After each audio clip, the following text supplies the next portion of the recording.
이 자리에 나와 예배한 우리 모든 성도님 한 분 한 분이 교회 일원으로 하나님께 쓰임 받으시고 또 그 그리스도의 중심된 가치를 가지고 승리하는 신자 되시길 주님의 이름으로 축원합니다. 아멘. 교회가 변두리에 있으면 안 됩니다. 굳이 그걸 물리적으로 이해하지 마시고, 물리적으로 이해하면 농어촌 교회와 산지 오지에 있는 교회는 변두리입니까? 이렇게 또 받아들이지 않습니까? 교회가 변두리에 있어야 되면 안 된다는 거는 교회가 사람들의 마음의 중심에 있어야 된다는 거예요. 내 삶에 있어서도 교회가 변두리에 있으면 교회는 내가 시간 남으면 가는 곳, 내가 시간 되면 가는 곳, 내가 여유가 좀 있으면 헌금하는 곳, 이렇게 이해가 돼버리는데 우리는 교회를 그렇게 이해하면 안 되고요. 교회는 우리 인생의 중심이어야 됩니다. 여러분 삶 가운데 교회 중심적인 삶을 한번 계획해 보십시오. 저 김효진이라는 사람 앞에서는 모든 게 교회 중심입니다. 교회 스케줄, 교회 시간, 교회 예배, 모든 것이 교회가 우선이고 그 외에 시간이 남으면 저의 시간이 있고 저의 인생이 있습니다. 모든 게 교회 중심이에요. 그러면 이렇게 교회 중심적으로 살면은 허비하는 인생입니까? 바보 같은 인생입니까? 어리석은 인생입니까? 멍청한 인생입니까? 아니요. 그 인생이 진짜 복된 인생이고 하나님 나라의 상급을 쌓는 인생인 줄로 믿습니다. 근데 세상은 교회를 변두리로 둔다고요. 처음 예수를 믿어도 교회는 일주일에 한 번 가는 곳, 한 달에 4번은 좀 많다. 한 달에 4번은 좀 많으니까 한 2번만 가자. 이런 생각들. 그리고 내가 왜 해야 되는데, 뭐 때문에 해야 되는데 라는 생각에서 교회를 생각할 때 내가 쏟은 시간, 내가 드린 연보, 내가 했던 수고 모든 걸 계산기 두들기면서 내가 쏟은 만큼 인풋 아웃풋을 받으려고 하는 계산적인 관계로 교회를 둘 수가 있어요. 아주 잘못된 거죠. 그거는 교회 변두리에 있는 거예요. 교회가 내 마음의 중심으로 들어오면은 여러분이 여러분 자녀에게 쏟아붓고 모든 걸 나눠주고 꺼주고 거저주지만 여러분 자녀에게 돈 계산하지 않고 있는 것처럼 하나님 앞에서 우리가 그 순수한 마음으로 사랑하고 교회를 세워나가면 그 가운데 진짜 교회 중심적인 삶이 어떤 건지 깨달을 수가 있고 알 수가 있는 거예요. 또 교회의 머리가 그리스도지 않습니까? 그래서 제가 지난주 교회를 사랑합니다 하는 그 말씀으로 주일에 말씀 전할 때도 우리 성도들은 그리스도 중심적인 삶을 영위해야 된다는 것에 대해서도 얘기했어요. 그러니까 교회는 그리스도 중심적이어야 된다 하는 부분을 제가 말씀을 드렸는데 우리 삶 가운데 실제로 그래요. 그리스도 중심적인 삶을 살아갈 때에 교회 중심이 드러나게 되고 교회 중심으로 살게 되면 그리스도가 드러나게 되고 결국 그리스도 예수 그분의 복음을 전하는 삶을 살아갈 수가 있습니다. 요걸 잊어버렸을 때 항상 손해본 느낌을 가져요. 요걸 잊어버렸을 때 항상 나는 피해자가 된 듯한 느낌을 가지고 교회가 내한테 해준 게 뭐가 있냐, 하나님이 나한테 해준 게 뭐가 있냐 하는 식의 원망과 불평이 쌓일 때가 있다는 거죠. 한 예를 들어 볼게요. 여러 사람이 죄를 지었어요. 한 명이 지은 게 아니라 여러 사람이 공모를 해서 죄를 지었어요. 근데 이 죄를 지은 여러 사람들 중에서 한 사람이 죄를 지은 여러 사람을 밀고 했어요. 그래서 밀고 한 사람은 살아남고 밀고 해서 당한 사람들은 다 잡혀 들어갔습니다. 다 잡혀 들어갔어요. 그리고 잡혀 들어간 사람들은 거기서 자신의 죄값을 치르고 형기를 치우고 한참 지난 후에 세상으로 나왔습니다. 세상에 나와서 보니까 세상이 너무 많이 변해 있는 거예요. 너무 많이 변해 있고 또 주변을 둘러보고 내가 예전에 알았던 사람들은 어떻게 지내고 있는가 두리번 거리며 살펴보니까 과거에 나를 밀고 했던 그 사람이 있는 거예요. 근데 그 사람이 너무 잘 살고 있어요. 멋진 저택에서 사회의 인정과 존경을 받으면서 잘 살고 있는 거예요.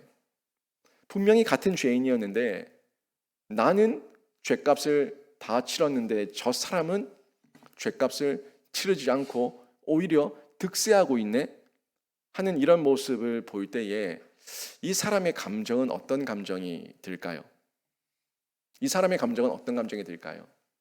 만약 이 사람이 교회 중심적인 삶을 살고 있고 예수 그리스도 중심적인 삶을 살고 있고 정말 회심한 사람이었다면 그 가운데서 하나님의 뜻을 묻고 왜 이런 일이 일어났습니까? 제가 이 상황을 어떻게 이해하고 해석하고 적용해야 됩니까? 하나님께 묻는 그런 반응을 먼저 생각해 볼 수가 있겠죠. 그런데 이게 하나님 중심적이지 않고 교회가 변두리에 있고 하나님은 내 변두리에 있는 분이고 내 마음, 내 중심, 자기 중심적으로 살게 되면 이해가 안 되는 거예요. 화가 나는 거예요. 못 견디는 거예요. 아니 나는 죗값을 다 치르고 왔는데 저 인간은 뭐냐고. 저 인간은 나는 이러고 있는데 저 사람은 잘 살고 있는 게 이게 말이 되냐고. 이런 마음이 들 수가 있죠. 한 예지만 그 마음의 중심이 교회를 어디에 두고 있냐, 그리스도를 어떻게 모시고 있고 어떤 중심적인 사상과 사고와 가치관을 가지고 사냐에 따라서 이해와 해석은 완전히 달라지는 거예요. 여러분, 예루살렘은 그 당시에 그들의 인식, 이스라엘 유대인의 인식에 그 예루살렘은 세상의 중심이었습니다. 물리적인 중심이었습니다. 그래서 자기들은 성전 중심 사상, 성소 사상을 가지고 있었고 모든 우주의 중심이 자기 나라, 자기 수도, 자기 성전이 있는 그 예루살렘인 줄 알았어요. 하지만 그들에게 물리적인 중심 사상은 있었는지 모르겠지만 진짜 영적인 그리스도 중심 사상은 없었어요. 그러다 보니까 그 사람들은 뭐 예배 드리고 제사 드리고 율법을 지키고 뭐 이런 면에서는 열심히였지만 정작 그 마음에 하나님 아버지의 마음을 헤아려서 하나님 사랑, 이웃 사랑에 대한 실천은 도통 행할 줄을 몰랐다는 거예요. 지금 유대인들이 바벨론 포로 이후에 70년 만에 돌아왔습니다. 돌아왔어요. 이 사람들의 감정은 어땠을까요? 정말 하나님 중심, 교회 중심, 성전 중심의 그 마음의 영적 중심을 가지고 살았다면 내가 왜 죄를 짓고 우리 조상들이 왜 죄를 짓고 하나님을 떠나서 이렇게 고통당하고 어려움을 당했을까? 회개하는 마음이 앞서서 그 남 탓할 시간이 없어요. 남 탓하며 남을 원망하며 하나님 앞에 삿대질하며 하나님을 저주하며 하나님을 원망하며 하나님한테 항의하는 그런 정신을 가질 겨를이 없겠죠. 근데 이 사람들은 그렇지 않았어요. 이 사람들의 마음은 자신들은 죄를 지어서 대가를 치르고 돌아왔는데 와보니까 우리만 죄 지었냐? 나만 죄 지었냐? 이 옆에 있었던 두로와 시돈과 하맛과 블레셋과 이 주변에 여러 나라들이 다 있었는데 그 나라들도 다 죄 지었는데 왜 우리만 끌려가서 이 고생을 하고 왔고 얘네들은 다 잘 살고 있지? 얘네들도 다 죄를 지었는데 왜 우리만 이 고생을 당하고 이 나라들, 이 민족들은 지금까지 70년 동안 그 자리, 그 땅에서, 그곳에서 그대로 왜 잘 살고 있지? 불평이 막 올라오는 거예요. 불평이 올라오고 그 속에서는 복수심까지 막 생기는 거예요. 가만히 놔주지 않겠다. 너희들 우리 나라가 망할 때에 우리가 불타고 있을 때에 너희들 웃고 있었지? 지금도 우리를 괴롭히고 있지? 이 복수심까지 막 생기는 거예요. 이게 지금 바벨론에서 돌아왔던 유다 백성들의 심정이었다는 겁니다. 심정이었다는 거예요. 자신들만 하나님 앞에서 죄를 지은 게 아니라 다 지었는데 왜 우리만 당합니까? 억울합니다. 우리는 억울합니다. 우리는 억울하게 정말 재수가 없어서 당했습니다. 이런 마음을 가지고 있는 거예요. 이런 마음을 가지고 낙담과 좌절과 절망 가운데 있는 이 유대인들에게 하나님께서 뭐라고 말씀하시냐면 얘들아, 눈에 보이는 게 전부가 아니야. 눈에 보이는 게 전부가 아니야. 하는 말씀을 전해주고 있는 거예요. 제가 오늘 9장 1절에서 7절까지를 보려고 하다가 4절까지만 좀 끊어서 말씀을 전하려고 하는데 그 내용에서도 하나님께서 이들에게 너희들 지금 눈에 보이는 두로와 시돈과 저 하맛과 여러 나라와 지역들이 부유하게 보이고 잘 사는 것처럼 보여서 화가 나냐? 아니야. 나 공의의 하나님이야. 나 정의의 하나님이야. 나 질서의 하나님이야. 내가 때가 되면 나설 거야 하는 메시지를 유다 백성들에게 전해주고 있는 거예요. 하나님 중심이라면 하나님의 때에 하나님의 방법으로 하나님께서 행하실 것을 믿고 기다릴 수 있는 여유와 확신이 있어야 되는데, 내 생각, 내 마음, 내 뜻, 내 중심으로 모든 걸 판단하니까 이게 분통이 터져가지고 견딜 수가 없는 거예요. 지금이라도 내가 칼을 빼서 들고 나가서 그 사람을 단죄하고 칼로 쳐야지만 속이 풀릴 것 같은 그런 화병이 생기는 상황으로 살 때가 얼마나 많냐는 거예요. 혹 우리도 예수를 믿고 있는데 이 연단의 과정을 감당하며 살고 있을 때 이런 유대인들과 같은 불평과 불만으로 세상을 보고 하나님 앞에서 원망할 때는 있지 않습니까? 없다고 하면 거짓말이죠. 저도 있었으니까요. 저 눈에 보이는 것만 보고 하나님 왜 이렇습니까? 뭐 때문에 이렇게 합니까? 화가 납니다. 억울합니다. 속상합니다. 하는 마음이 들 때가 있는 거예요. 아니, 나는 예수 믿고 있는데 저 예수 안 믿는 사람들은 더 잘 사는 것 같고, 나는 예수 믿고도 지금 이렇게 힘든데 저 예수 안 믿는 사람들은 더 행복한 것 같고, 아니 이럴 수가 있습니까? 하나님, 예수 믿는 제가 더 잘 살아야 되고 예수 믿는 제가 더 행복해야 되고 예수 믿는 제가 더 떵떵거리고 살아야 되는데 어떻게 저는 이렇게 지질이 궁상맞게 살고 저 사람들은 떵떵거리고 삽니까? 하는 마음에 원망하며 하나님 앞에 토로한 적은 없습니까? 있죠. 저도 있다니까요. 근데 그 모습을 보면서 우리가 유다 백성들과 같은 어리석은 판단으로 결론 지으면 안 된다는 거예요. 하나님께서 말씀하잖아요. 하나님께서 성경을 통해서 말씀하셨잖아요. 기다리라고. 하나님의 때에 하나님의 방법으로 하나님께서 역사하실 것을 믿으라고, 확신하라고. 내가 기준이 아니고 내가 통치자가 아니고 내가 주권자가 아니니까 하나님의 때가 있으니까 그 하나님의 때를 기다리고 물어야지, 왜 내 때가 반드시 지금 이루어져야 될 기준이라 생각하고 하나님 앞에 지금 빨리 하라고 하나님을 지시하고 하나님께 명령하는 그런 교만에 떨고 있냐는 거예요. 사실 그게 제 속에 있는 교만이었어요. 여러분 속에도 그런 교만이 있지는 않습니까? 우리가 이런 어리석은 모습, 유다 백성들도 가지고 있었던 모습이고 우리 삶 가운데도 실제적으로 있는 모습들인데, 이런 어리석은 모습을 버리고 어리석은 실패를 따라가면 안 된다는 겁니다.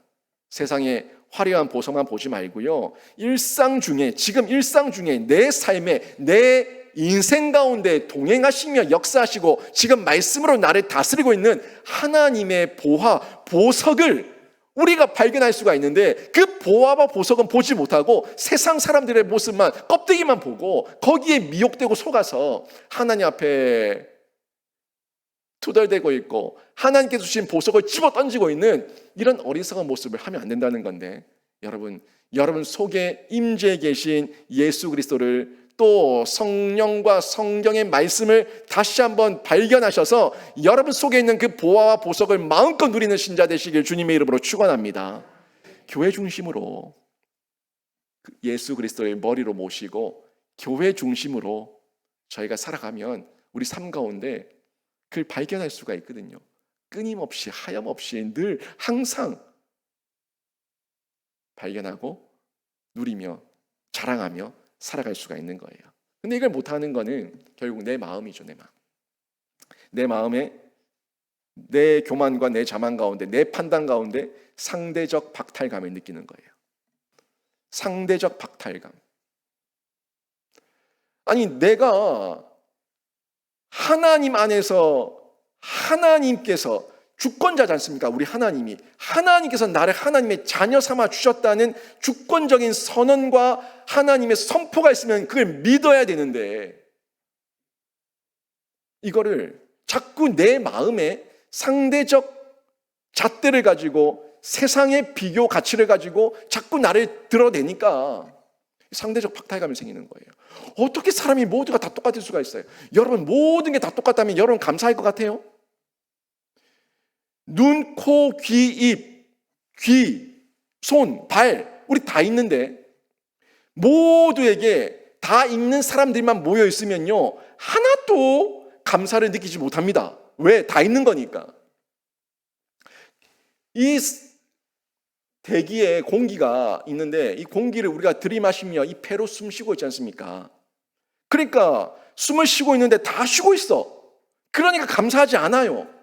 그런데요, 숨 못 쉬고 있는 그 고통을 당해보고 숨 못 쉬는 사람들을 보면은 내가 숨 쉬고 있는 게 얼마나 고맙고 감사하고 귀한 일인가를 깨달아요.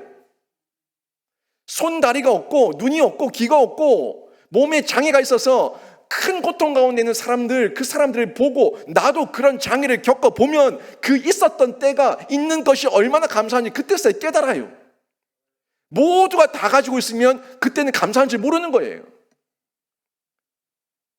이게 상대적인 거예요, 상대적인 거. 근데요, 눈 하나가 없든, 코 하나가 없든, 손이 없든, 발이 없든, 뭐 한 가지가 없든, 있든 없든, 그건 상대적 가치에서 보는 것이고, 하나님께서 그 모든 어떤 장애를 가지고 있다고 하더라도, 하나님께서 넌 내 자녀야, 넌 나의 존귀한 자녀야, 라고 선언하시면 그 가치가 진짜 가치인 줄로 믿습니다. 내 가치예요, 내 가치. 하나님의 주권, 하나님의 주관으로 나를 봐야 되는데, 내가 자꾸 상대적인 눈으로 보니까 이 상대적 박탈감을 가지는 거예요. 여러분, 사실 제가 설교할 때 하는 얘기들은 다 저보고 하는 얘기입니다. 뭐 설교 듣다 보면은 뭐 표적 설교다 이렇게 생각하실 수 하는데 저는 절대 저는 설교할 때마다 저에게 하는 말씀인 것 같아서 제가 찔림을 받으면서 늘 말씀을 준비합니다. 이 상대적 박탈감 제가 느끼는 거거든요. 제가 많이 느꼈던 거거든요.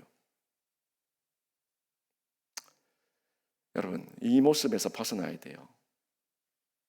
바벨론이 팔레스타인 그 땅에서 이 가나안 땅 전체적인 그 지역을 팔레스타인, 지금의 팔레스타인을 얘기하잖아요. 그 바벨론이 팔레스타인 그 가나안 땅, 예루살렘, 이스라엘 땅을 침략했을 때 유다처럼 멸망한 나라가 있는가 하면요, 요령좋게 살아남아서 때 아닌 호황을 누린 나라들도 있거든요. 다 망한 게 아니에요. 다 망했으면 더 억울할 건데 우리만 망했다고 생각하니까 이 상대적 박탈감을 느끼는 거예요. 유대 민족이 그랬다는 거죠. 다 망했으면 더 좋았을 건데 다 안 망하고 우리만 망하니까 왜 우리만 망합니까? 라는 고통을 호소하고 있는 거예요. 다 지옥을 경험하고 좋겠는데 나만 지옥을 경험하는 것 같으니까 상대적 박탈감을 느끼고 하나님께 대드는 거예요. 다 힘들면 좋겠는데 나만 힘든 것 같으니까 하나님께 상대적 박탈감을 느끼고 하나님한테 대드는 거예요. 근데 그 다 힘든 것 같고 나만 힘든 것 같고 다 행복한 것 같다? 그것도 지 생각이에요. 그것도 자기 생각이에요. 각자 보면은 다 그 속마음을 모르니까 나만 힘든 것 같고 다른 사람은 다 괜찮은 것 같아. 여기 얘기해보세요. 사연 없는 사람 어디 있냐고. 여기 얘기해보면 다 사연 얘기하면 밤새도록 얘기해도 그 사연 얘기하다가 밤 날 샐 겁니다. 다 사연이고 다 고통이고 다 어려움이고 눈물 없이는 들을 수 없는 인생 이야기 다 있지 않습니까? 다. 근데 이 유다 백성들이 와서 보니까 자기만 그렇게 당하고 고통을 당한 것 같은 거예요. 그래서 그 주변 나라들 가운데서 투덜투덜하는 모습 가운데 스가랴에게 하나님께서 말씀을 주셔서 선포하고 있는 내용이에요. 1절 보십시오. 여호와의 말씀이 하드락 땅에 내리며 다메섹에 머물리니 사람들과 이스라엘 모든 지파의 눈이 여호와를 우러러 봄이니라. 아멘. 여기 하드락이 나오는데요. 사실 하드락은 아직까지 성경학자들 가운데서 정확하게 어딘지는 잘 몰라요. 정확하게 어딘지는 잘 모르겠지만 바벨론이 침공할 때에 아무튼 살아남은 지역으로 볼 수가 있고요. 살아남긴 살아남았는데 그쪽 지역 팔레스타인 전체가 다 그랬어요. 바벨론 침공 때 남유다 그리고 아수르 침공 때 북이스라엘 여기만 망한 것 같았지만 그 주변 나라들은 처세술 좋게 살아남았던 것처럼 보여지지만 결국에는 나중에 알렉산더 대제가 침략해서 팔레스타인을 점령할 때 다 멸망당하죠. 다 망했어요. 다 멸망당했습니다. 순간 몇십 년 더 살았는지 모르겠지만 이후에 다 망했다고요. 근데 지금 오늘 본문에 1절에서 4절까지 쭉 나왔던 이 지명들이 전부 다 그런 것이에요. 그러니까 지금 이스라엘, 유다 백성들 눈에 보기에는 우리만 망했네, 우리만. 저기 다 잘 사네 했는데 잠깐 흥황이고 잠깐 살아남은 거고 결국엔 뒤에는 얘네들도 다 망했다는 거예요. 그러니까 먼저 망했냐 뒤에 망했냐 그 차이였을 뿐이야. 근데 지금 나만 보면은, 이 순간만 보면은 왜 나만 당했어요? 쟤네들 다 살아있네요 라고 얘기하며 우리 판단으로 남을 비난하고 하나님을 불신할 수 있다는 거예요. 그렇지 않아요. 그들은 잠깐 흥왕이었고 결국의 멸망이었습니다. 또 보면 우리 역사를 봐도 그렇지만 국가와 국가 간의 전쟁이 일어나면요, 그 국가와 국가 간 옆에 있는 나라가 수혜를 얻어요. 물론 좀 어수선하지만 어떤 수혜를 얻냐면 군수 산업, 방위 산업이라고 얘기하고 군수 산업, 이 전쟁 물품 팔아먹는 그 톡톡한 이 혜택을 받아요. 그러니까 우리 나라가 북한하고 우리 대한민국하고 6.25 전쟁이 일어났을 때 제일 돈 많이 번 나라가 어디예요? 일본이에요. 그런 것처럼 어떤 나라가 큰 어려움을 당하고 전쟁이 일어나면은 그 주변 국가들 일부가 조금 호황을 누릴 수가 있는데 지금 그런 상황이었죠. 이 팔레스타인 지대를 보면요, 해안 도로가 있고 중앙 도로가 있어요. 중앙 도로. 이 중앙 도로는 산지를 따라서 쭉 올라가서 저 유브라데 강까지 올라가는 바벨론, 시리아 쪽으로 쭉 올라가는 그 길이에요. 근데 고대에는요, 이 무역로, 이 육상 통로가 운수하는 그 통로가 어디였냐면 이스라엘 땅을 통과했어요. 예루살렘 땅을 통과해서 위로 고산지대 쪽으로 해서 그 산길을 따라서 쫙 올라갔어요. 그 산에 대로가 있으니까. 그렇게 올라갔었는데 이 두 나라가 아수르에 의해서 또 그리고 바벨론에 의해서 멸망당하죠. 근데 보세요. 통로가 이렇게 있는데 저 위에는 바벨론, 바사, 그리고 아수르라고 하는 큰 대제국들이 있었고 요 밑에는 애굽이라고 하는 나라가 있었어요. 이집트. 그러니까 이집트가 아주 문명이 발달한 나라였으니까, 문명 있는 국가였으니까 이 이집트와 위에 대륙에 있는 제국 간에 교역이 계속 있었는데 이 교역을 하는 그 중앙 통로가 이스라엘 땅, 가나안 땅이었다고요. 그러다 보니까 그 중앙에서 이스라엘이 이 무역을 통해 가지고 수익을 많이 얻고 또 호황을 누리고 있었죠. 근데 두 나라가 망해버렸단 말이에요. 망하고 나니까 북이스라엘 망하고 남유다 망하고 그리고 바벨론 때에 애굽도 망하게 되죠. 애굽도 망했어요. 애굽이 망하게 되니까 결국에 새로운 신흥 제국이 어디 쪽으로 바뀌었냐면은 유럽 쪽으로 바뀌었다고요. 유럽 쪽으로. 로마, 유럽 그쪽 땅으로 바뀌었다고요. 그러니까 요 이스라엘 땅, 유다 이스라엘 땅으로 해서 그 산악지대 그 통로, 운수 통로가 쓸모가 없어져 버렸죠. 애국도 망했으니까. 그러면서 그 나라들이 망하는 가운데 새로운 나라, 새로운 어떤 거점 지역들이 생기게 됐는데 유럽과 무역하기 위해서는 운수업이 다시 해운업이 발달하게 되는데 지중해 쪽으로 있었던 그 나라들, 그 도시 국가들이 성장하게 된 거예요. 두로와 시돈, 블레셋 5지역 이쪽이 다 해안 도시 아닙니까? 해안 도시. 해안 도시다 보니까 그 해안 도시에서 배를 띄워 가지고 유럽으로 가게 되니까 이쪽이 호황을 얻게 된 거예요. 그래서 그들이 잘 살게 된 거죠. 그런데 70년 후에 포로 귀환을 해서 와서 보니까 자기 나라와 자기 땅들은 완전 폐허가 되어 있고 저 해안에 있는 도시들은 큰 호황을 누리면서 무역업을 통해 가지고 큰 돈을 만지고 있으니까 유다 입장에서는 배가 아프고 화가 나고 복수심이 들끓고 그런 마음이 생길 수밖에 없는 거죠. 그런데 이런 상황 가운데 있을 때에 하나님께서 스가랴 선지자를 통해 가지고 그 도시들, 그 해안 지역에 있었던 도시들에 대한 경고의 메시지를 전하고 있는 거예요. 그리고 그 이유가 1절에서 이렇게 말씀하고 있어요. 그 이유가 사람들과 이스라엘 모든 지파의 눈이 여호와를 우러러봄이라. 여러분 여기 우러러본다는 거는 지금 번역이 좀 애매한데 우리 한글 번역은 여호와를 우러러본다 이렇게 하니까 우러러본다는 거에 대해 가지고 굉장히 경외심을 가지고 우러러보는 그런 게 아니에요. 그냥 쳐다본 거예요. 쳐다본 건데 왜 우러러봤다고 표현하는가 잘 모르겠는데 보세요. 2절에도 보면은 그들이 매우 지혜로움이니라 이 지혜롭다고 표현하고 있는데 이 지혜도 성경이 말하는 지혜가 아니라 그 인간의 장꾀를 얘기하고 있는 거예요. 그러니까 그 바로 이어서 나오는 메시지가 하나님께서 불을 내리신다는 거죠.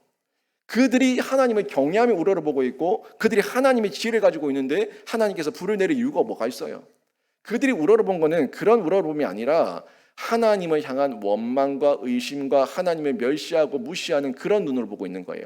유다 백성들은 하나님을 우러러보는데 하나님 이럴 수 있습니까? 라는 원망으로 우러러보고 있어요. 쳐다보고 있어요. 하나님 정말 하나님 살아계신 거 맞습니까? 의심을 가지고 쳐다보고 있어요. 그리고 주변 국가들은 야 저기 정말 신 중의 신이라고 얘기했었던 여호와 야훼 이스라엘이 믿었던 그 하나님이 믿었던 그 나라도 두 나라가 다 망해버렸네. 70년 동안 포로로 끌려가 버렸네. 지금 와서 거지처럼 저러고 있네. 야 정말 하나님이 살아계신데 그들의 민족과 그들의 백성을 저렇게 내버려둘 수 있어? 라는 그런 의심과 비아냥의 눈으로 하나님을 보고 있는 거예요. 지금 그 얘기하고 있는 겁니다. 그냥 2절, 1절은 보세요. 사람들과 이스라엘 모든 지파의 눈이 그들의 시선이 하나님을 보는 시각이 여호와를 우러러보는데 비아냥거리며 쳐다보고 있다는 그 표현을 지금 1절이 전해주고 있는 거예요. 우러러본다는 이렇게 얘기하니까 오해를 할 수가 있는데 제가 본 의도를 좀 전달하고 있는 거예요. 어떤 의도에서 스가랴 선지자가 이 메시지를 전하고 있는지 표현하고 있는 건데 여러분 결국 그들이 그런 비아냥거리는 눈, 원망하는 눈, 의심하는 눈, 불신하는 눈으로 나를 보내?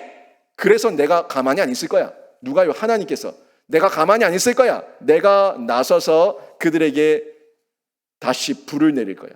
내가 그들에게 하나님의 심판을 선언할 거야 하는 메시지. 공의의 하나님께서 직접 스가랴에게 그 메시지를 전달하게 하신 거예요. 심판의 경고. 너희들 비아냥거리냐? 너희들 지금 하나님을 의심하고 있냐? 너희들 다 교회 중심 아니다. 세상 중심이구나. 세상 눈으로 나를 보는구나. 세상 눈으로 그 자리에 그 땅만 지키고 있을 뿐이구나 하는 메시지를 전하고 있는 겁니다. 결국 하나님을 향한 원망과 의심에 대한 내용을 이렇게 하나님께서 경고의 메시지로 전달해 주고 있는데 이 마음의 본심이 결국 하나님을 의심하고 비아냥거리는 시각으로 봤던 게 여기 다 이 상대적 박탈감이라는 거예요. 인간이 가지고 있는 그 상대적 박탈감에서 나오는 인간의 교만과 자만과 자기 중심성이 자기 혼자 소설 쓰고 자기 혼자 내용 만들어서 그렇게 하나님을 매도하고 있다는 거예요. 이럴 때에 결국 그 인간들과 그 나라는 벌을 받을 수밖에 없는데 우리가 이 세상만 보면서 이렇게 하나님을 보면 안 돼요. 정말 하나님께서 어떻게 일하시는가? 내 일상 가운데, 내 삶 가운데, 나의 신앙의 여정 가운데 역사하셨던 그 하나님을 만나야지만 우리가 보석을 발견하고 그 보석의 참된 가치를 깨달을 수가 있는 거예요. 잘 보세요. 여러분이 가지고 있는 그 원망, 실망, 좌절, 또 세상을 부러운 눈으로 보고 있는 그 모든 시각들, 그거는 다시 얘기하면 만족을 주지 않습니다. 그거는 절대적인 부족함만 더 드러낼 뿐이에요. 절대적인 부족함. 세상이 잠깐 흥황하는 것 같고 보석같이 보여도 속지 마세요. 그거는 알지 않습니까? 그 모든 게 영원하지 않다는 걸 알고 있고 아무리 가져본들, 아무리 취해본들, 아무리 지금 만족해본들 하나님 없는 모든 것은 결국 절대적인 부족함밖에 남지 않는다 라는 걸 우리 진짜 믿음 가진 사람들은 다 깨닫고 있지 않습니까? 절대적인 부족함이에요. 세상의 모든 가치는요. 우리는요 불순물이 섞이지 않은 가장 순수한 보물을 소유하고 있다는 것을 잊으시면 안 됩니다. 마태복음 19장에 보면 돈 많은 부자가 나오죠. 돈 많은 청년 부자가 한 명 나오는데 그 청년이 예수님 앞에 와서 예수님, 제가 예수님의 제자가 되겠습니다. 제가 예수님을 따르겠습니다. 라고 쫓아왔어요. 돈 많은 청년이. 그때 예수님께서 이 부자한테 이렇게 말씀했어요. 이 청년한테 19장 21절에 예수께서 이르시되 네가 온전하고자 할진대 가서 내 소유를 팔아 가난한 자들에게 주라. 그리하면 하늘에서 보화가 내게 있으리라. 그리고 와서 나를 따르라 하시니. 아멘. 보세요. 이렇게 말씀하셨어요. 예수께서 이르시되 그 청년한테 네가 정말 나와 함께하면 온전해진다는 것을 알구나. 정말 네가 나와 함께하면 온전해진다는 것을 알구나. 그런데 그러려면 너 가서 네가 가진 소유를 다 팔아서 나눠주고 와. 그리고 나서 하늘의 보화, 하늘의 보석, 내가 주는 보석, 그거를 네가 가져. 이렇게 말씀했어요.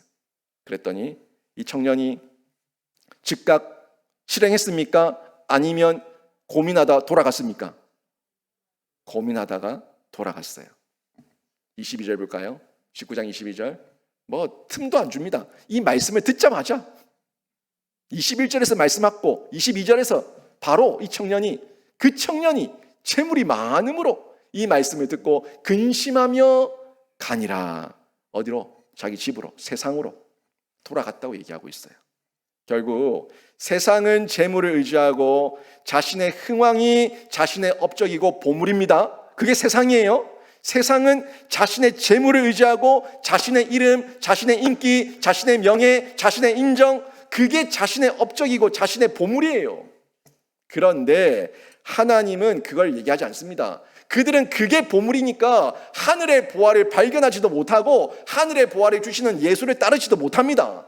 왜? 내 보화의 가치가 세상의 가치 속에서 세상의 인기고 명예고 돈이니까 하나님을 따를 이유가 없는 거예요. 내 보화가 세상에 있는데 내가 왜 예수를 따르냐 이거죠. 그런데 하나님께서 주시고자 하는 보화는 그게 아니잖아요. 결국 하나님께서는 진짜 하늘 보화를 주고 그 보화를 가졌을 때 그들이 영생을 얻고 행복을 얻고 즐거움과 감격과 감사를 얻을 수가 있는데 그걸 주겠다고 하는데 어때요? 시각이 다르죠. 눈이 달라요. 하나님을 발견한 사람, 예수를 만난 사람은 그 보화의 가치를 알고 예수께 뛰어들지만 그 보화를 발견하지 못한 사람은 세상에 머뭇거리며 근심하며 돌아갈 뿐이에요. 이 기준이 너무나 명백하게 다르다는 걸 볼 수가 있습니다. 결국 그 보화가 없다고 느낄 때에 망했다고 느끼거든요. 세상은 그래서 돈이 없다고 느낄 때에 나는 망했다고 얘기하고 우리 신자는 하나님이 나에게 없을 때에 화로다, 나는 망하였도다 라고 얘기할 수밖에 없는 거예요. 결국 여러분 망했다, 내가 망했다, 나는 끝났다 라고 얘기하는 게 뭐 때문에 얘기합니까? 죽겠다, 난 망했다, 난 끝났다. 하나님이 없어서 끝났다고 얘기합니까? 돈이 없어서 끝났다고 얘기합니까? 세상에서는 하나같이 그 망하는 기준이 돈이에요. 아니, 근데 하나님은요, 말씀을 버리고 율법을 버리고 하나님의 사랑을 버리고 예수를 버리면 그게 망한다고, 그게 망하는 길이라고 전해주고 있다는 거예요. 이 차이를 잘 한번 분별해서 한번 보십시오. 우리도 죽겠다. 참 말 많이 하는데 왜 죽겠습니까?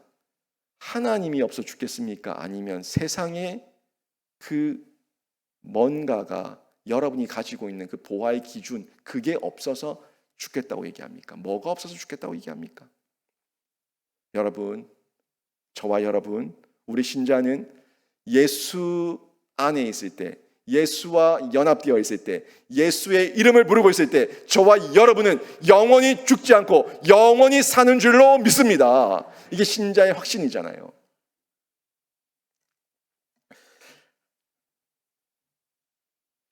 하나님은요, 결국 유다 백성들이 이 말씀의 가치, 하나님의 이 율법 주셨던 그 말씀의 가치를 그 형식적으로 지키려고 하는 게 아니라 그 내용의 의미와 의도, 그 가치를 진짜 깨달아서 회개하고 돌아오기를 원하셨죠. 그런데 그들이 그걸 지킬 마음이 없었어요. 누가? 유대인들이. 지킬 마음도 없었고 깨닫지도 못했어요. 그러니까 결국 그들이 채찍에 맞고 멸망당하고 쫓겨나가고 하는 고통과 역경을 많이 당하게 된 겁니다. 하나님의 백성이요, 이 믿음과 욕심 사이에서 갈등하고 있을 수 있거든요. 근데 그 갈등은 괜찮아요. 갈등이 없을 수 있습니까? 갈등이 있을 수 있죠. 교회 가야 돼, 말아야 돼. 이 예물을 드려야 돼, 말아야 돼. 내가 헌신해야 돼, 말아야 돼. 그 갈등이 있을 수 있어요.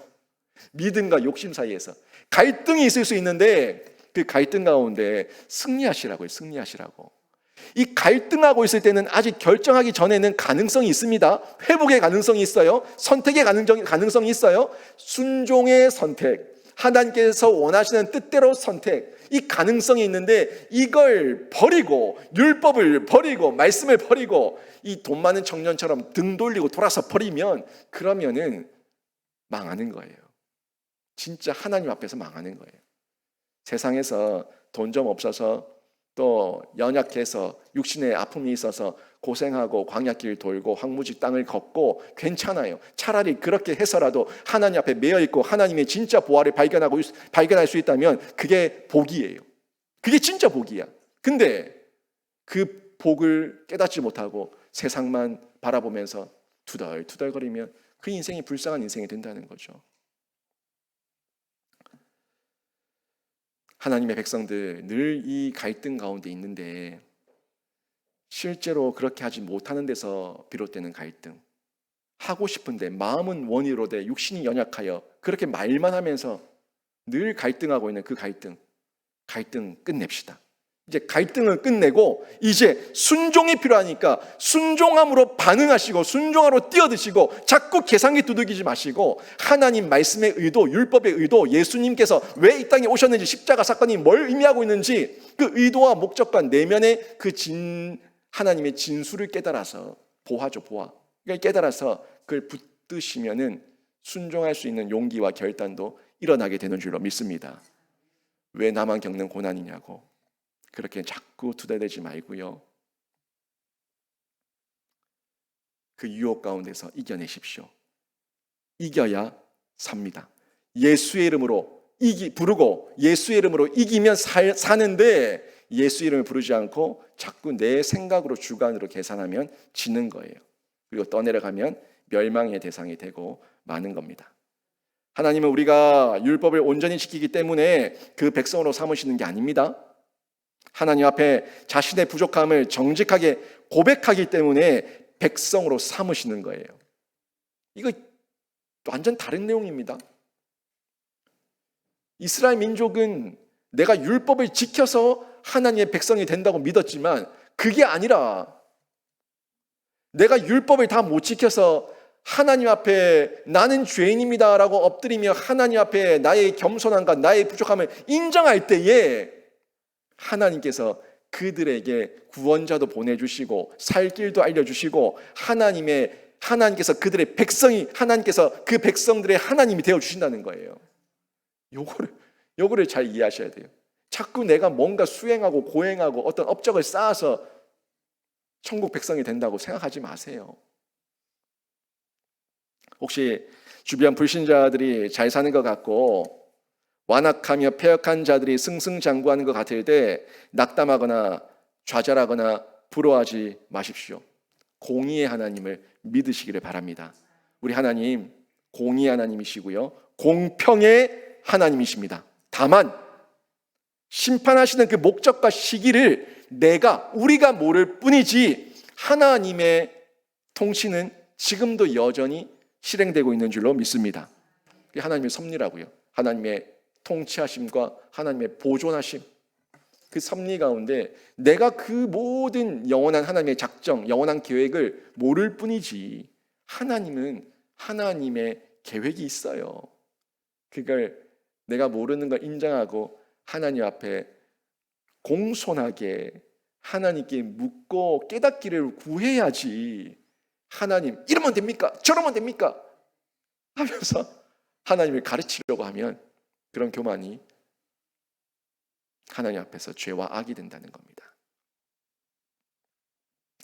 우리가 먼저 하나님 백성이 되었을 때 때로는 하나님께서 우리가 더 많이 깨닫고 성장하고 성숙하게 하시기 위해서 우리에게 고통을 허락하실 때도 있어요. 광야와 황무지를 허락하실 때가 있어요. 이게 이스라엘 민족의 출애굽 여정과도 같은 내용이죠.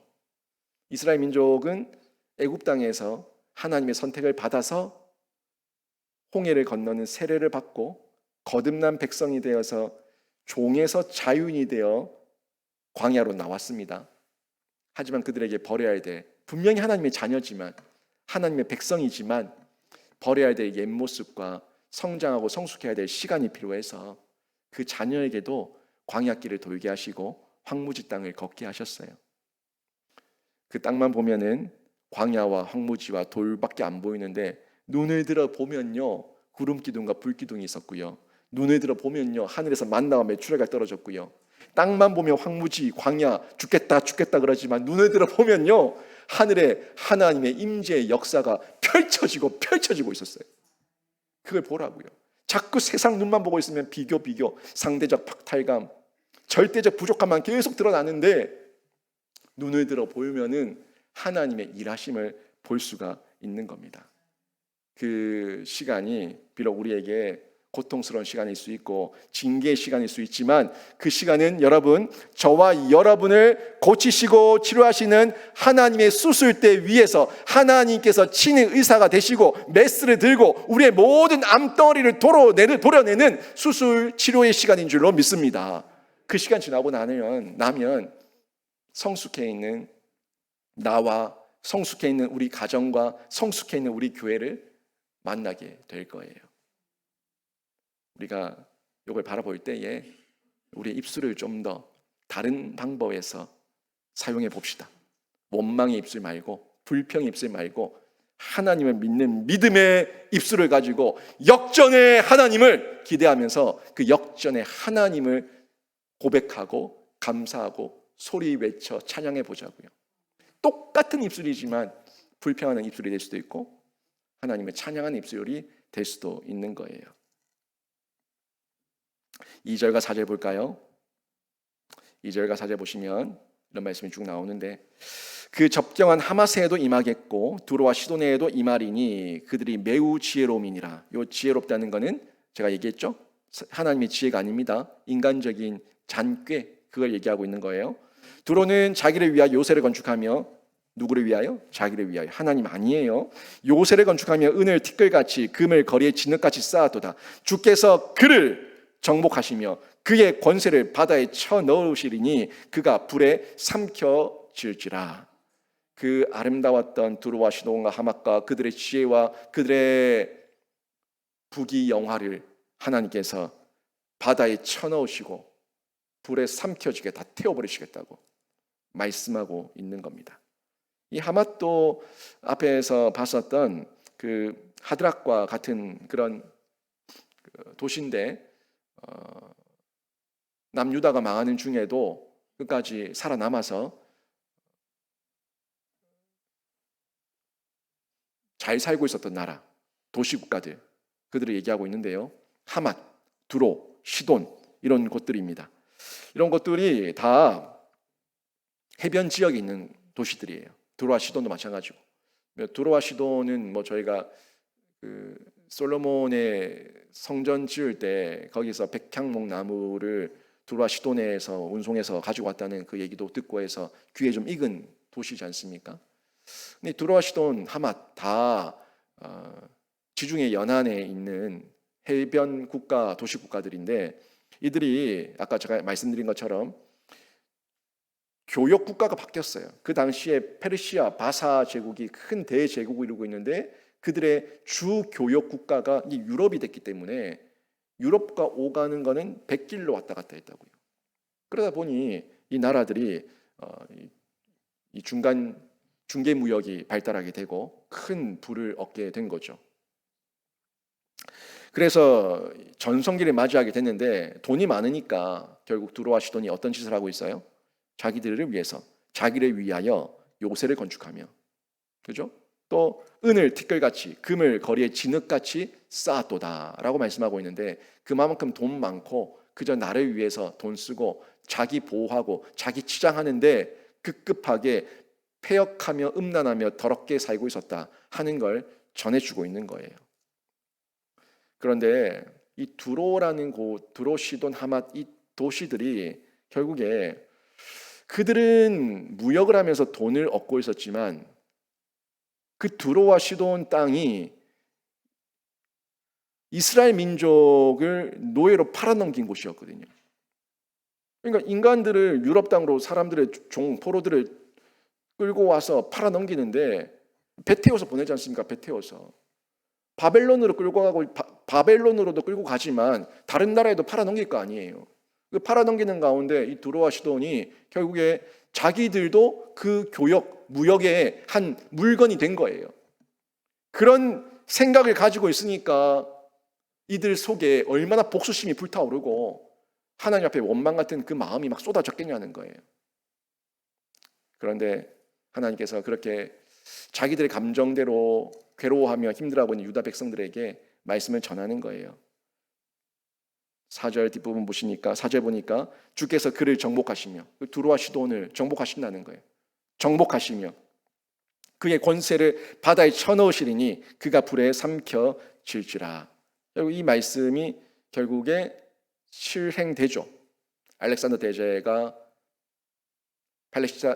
팔레스타인 땅을 점령하면서 그 예언이 하나님의 말씀의 예언이 다 실행되게 됩니다.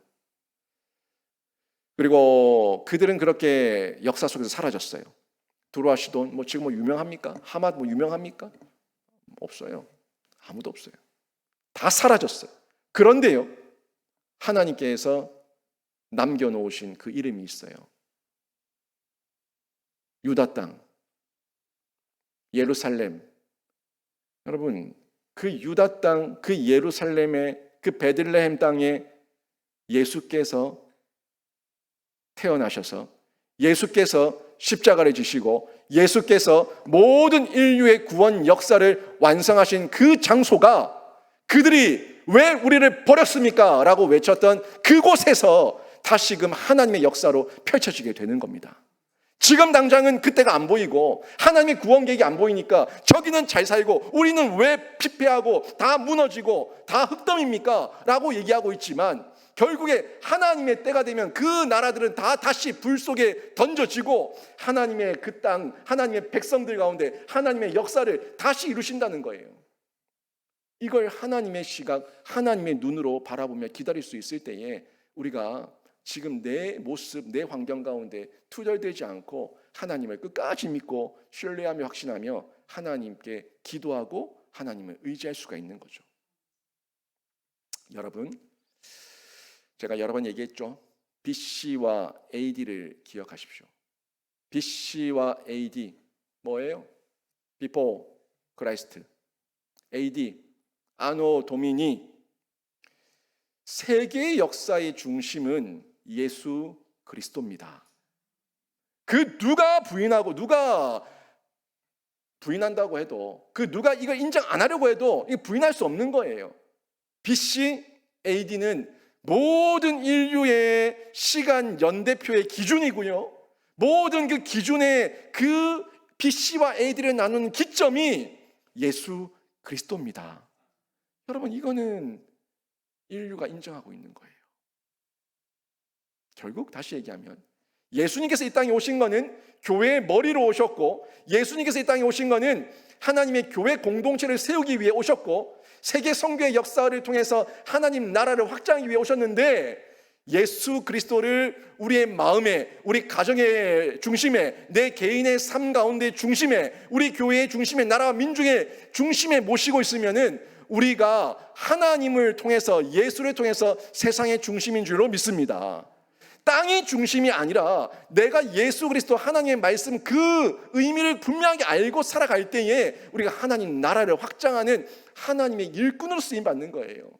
이스라엘 민족은 그 지리적 물리적 그 땅만이 그들의 중심이었다고 생각했지만 그게 중심이 아니라 진짜 중심은 내 마음에 찾아와 계신 예수 그리스도 성령 하나님인 줄 믿습니다.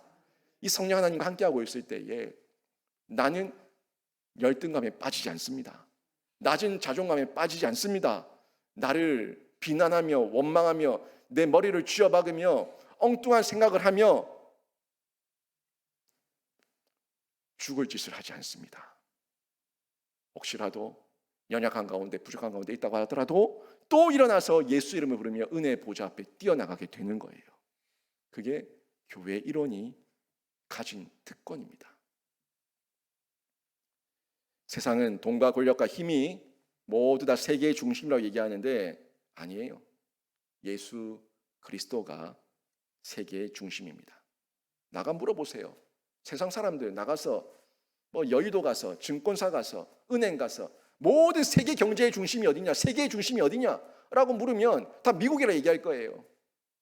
아니요. 그건 세상 사람들이 보는 눈이고 하나님 중심적인 생각, 그리스도 중심적인 생각으로 사고를 가지고 물으면 모든 세계 역사, 세계의 중심은 교회고 예수 그리스도입니다. 이걸 분명히 믿으셔야 돼요.